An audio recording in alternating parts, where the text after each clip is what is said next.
IVM। नमस्कार, प्रोबेशन से प्रमोशन तक पॉडकास्ट के नए एपिसोड पर आपका फिर से स्वागत है।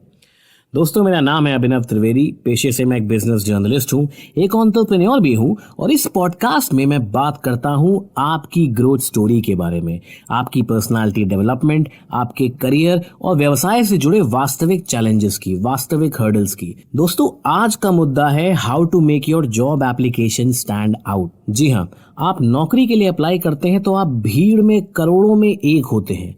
तो आप अपने आवेदन पत्र को, चाहे वो सीवी हो, चाहे वो आपका इंटरव्यू हो, चाहे वो आपकी नॉलेज हो, भीड़ में अपने आप को चमकता कैसे दिखाएं, इस पॉडकास्ट पर आज हम यही बात करेंगे। तो आइए शुरू करते हैं।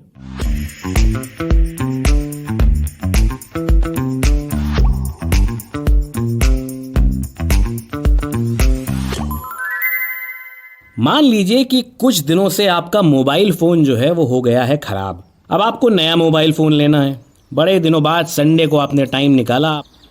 अब आप घुसे बड़े से शोरूम में। अब आपने कहा, यार कि देखो, मेरा बजट है 10 से 15 हज़ार का, मुझे इस रेंज में बढ़िया से बढ़िया मोबाइल फ़ोन दिखाओ। दुकानदार ने आपके सामने लगा दी नुमाइश। अलग अलग कंपनियों के अलग अलग मॉडल, कम से कम नहीं तो आपके पास 25 से 30 फ़ोनों की लाइन लग गई। अब आप पड़ गए असमंजस में, यार इतने सारे फ़ोन, अब मैं कौन सा लूँ।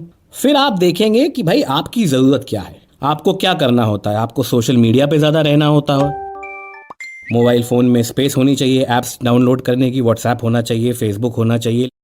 तो आप तरह तरह के ऑप्शंस देखेंगे और अपनी ज़रूरत के हिसाब से एक फ़ोन फाइनल करेंगे। आप फ़ोन फाइनल ये देख करके करेंगे कि भाई लॉन्ग टर्म में मुझे ये फ़ोन फ़ायदा करेगा, कुछ साल तो चलेगा ही, और पुराने फ़ोन जैसी तकलीफ़ें मुझे अब इस नए फ़ोन में नहीं होनी चाहिए। बस आपने फ़ोन खरीदा, वापस आए और नए फ़ोन की गाड़ी शुरू। बस वैसा ही हाल होता है जॉब मार्केट का मियाँ। आपके सीवी जो होते हैं वैसे ही लटके होते हैं अलग अलग वेबसाइट पे, monster.com, naukri.com। आपके सीवीज की प्रदर्शनी लगी होती है और कंपनियां वैसे ही शॉपिंग करने निकलती हैं जैसे कि आप अपने मोबाइल फ़ोन की शॉपिंग करने निकले थे।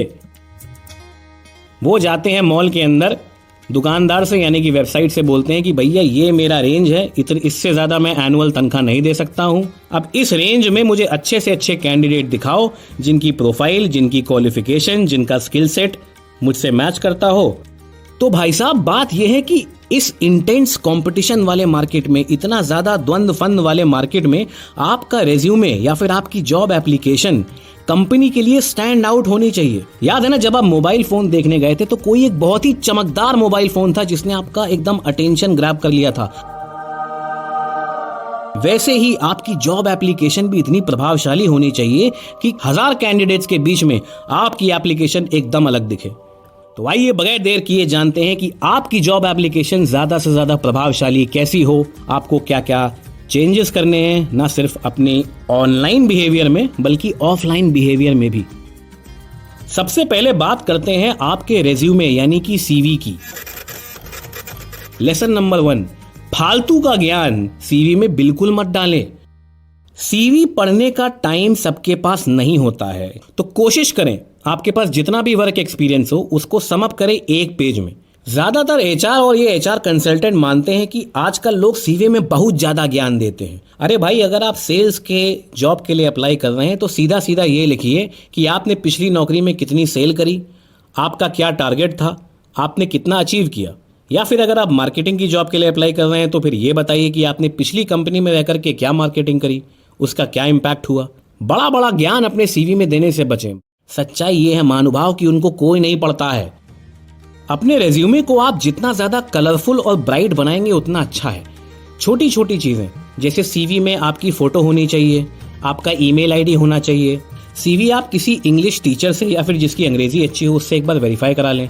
आपके सीवी में ग्रामेटिकल और स्पेलिंग मिस्टेक्स बिल्कुल भी नहीं होनी चाहिए, ये बहुत ही खराब इंप्रेशन डालता है। और एक बहुत जरूरी बात, आपकी लिंक्डइन प्रोफाइल वहां पे मौजूद होनी चाहिए। अगर आप नौकरी पेशा कई सालों से रहे हैं या कुछ सालों से रहे हैं तो नौकरी की वो डिटेल्स लिखिए जो कि सामने वाला पढ़ना चाहे या उनके बारे में जानना चाहे। जैसे कि अगर आपने पिछली कंपनी में रह करके बहुत बड़ी सेल प्रोजेक्ट कंप्लीट करी तो वो नाम ज़रूर लिखें। आपने कितने का सेल किया, आपके बड़े बड़े क्लाइंट्स कौन से थे, आपने किस तरह के लोगों के साथ इंटरेक्शन किया। अब रेज्यूमे के बाद आते हैं आपकी सोशल मीडिया प्रोफाइल पे। चौंकिए बिल्कुल नहीं, ये डिजिटल ज़माना है भैया। आजकल डिजिटल प्रोफाइल भी उतनी ही ज़्यादा चेक होती है जितनी आपकी रेज्यूमे, सीवी या इंटरव्यू में आपकी चेकिंग होती है। अब सोशल मीडिया में सबसे ज़्यादा ज़रूरी है आपका लिंक्डइन प्रोफाइल। आपकी लिंक्डइन का जो डिस्क्रिप्शन है वो आपके फेसबुक, इंस्टाग्राम के डिस्क्रिप्शन जैसा नहीं हो सकता है, वो आपका प्रोफेशनल डिस्क्रिप्शन होना चाहिए। दूसरी बात, आपकी प्रोफाइल पिक्चर जो लिंक्डइन पे है वो थोड़ी प्रोफेशनल होनी चाहिए। भाई हिंदुस्तान आज़ाद है, हम सबको अपने विचारों की अभिव्यक्ति करनी चाहिए। अलग अलग प्लेटफॉर्म पे हम करते भी हैं, आप भी करते होंगे, मैं भी करता हूँ। लेकिन एक बात का ख्याल रखें कि आप अपनी सोशल मीडिया पे ओपिनियन तो रखें, लेकिन किसी भी तरह की गाली गलौज, धमकियाँ या फिर इस तरीके की निर्लज्ज एक्टिविटी में इंडल्ज आप ना करें। किसी को धमकी दे रहे हो तो भाई ये सब सोशल मीडिया पे नहीं करना चाहिए। अब आते हैं तीसरी और सबसे आखिरी स्टेज पे। इंटरव्यू में आमतौर पे कंपनियां क्या देखती हैं? सबसे पहली बात, अवेयरनेस। फॉर एग्जाम्पल, अगर आप ऑटो कंपनी में अप्लाई करने जा रहे हैं तो आपको ऑटो सेक्टर की कितनी जानकारी है, आपको उस कंपनी की कितनी जानकारी है, कौन कौन सी नई टेक्नोलॉजी आ रही हैं, अलग अलग कंपनियां किस किस तरह के दांव पेच खेल रही हैं, शेयर मार्केट में ऑटो इंडस्ट्री का क्या पकड़ है, रिसर्च एंड डेवलपमेंट में ऑटो इंडस्ट्री कहाँ तक पहुंची है, दुनिया भर में ऑटो इंडस्ट्री में क्या क्या हो रहा है। जी हाँ, ये सब बहुत जरूरी है जानना। ये सब दिखाता है कि आप कितने ज्यादा सीरियस हैं अपनी जॉब के लिए और आपके अंदर वो परिपक्वता है कि आप इस जॉब को अगले स्तर तक ले जा पाएं। अगर आपको ये सब चीजें पता है तो बेशक और बेझिझक आपका एक अलग प्रभाव आता है सामने वाले पे। दूसरी सबसे इंपॉर्टेंट बात, भाई कोविड के बाद और जिस तरीके से ऑनलाइन टेक्नोलॉजी का पदार्पण हो गया है हिंदुस्तान में, आजकल ये बहुत ज़रूरी है कि लोग टीम वर्क को बहुत इंपॉर्टेंस देते हैं। तो आपका जो कंपनी है, जो इंटरव्यू हैं आपके, जो आपको इंटरव्यू कर रहे हैं, वो आप में कुछ गुण ज़रूर देखेंगे। भाई आप हर एक से लड़ तो नहीं चाहते हैं।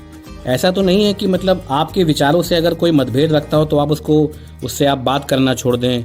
इसको अंग्रेजी में बुलाते हैं सॉफ्ट स्किल्स।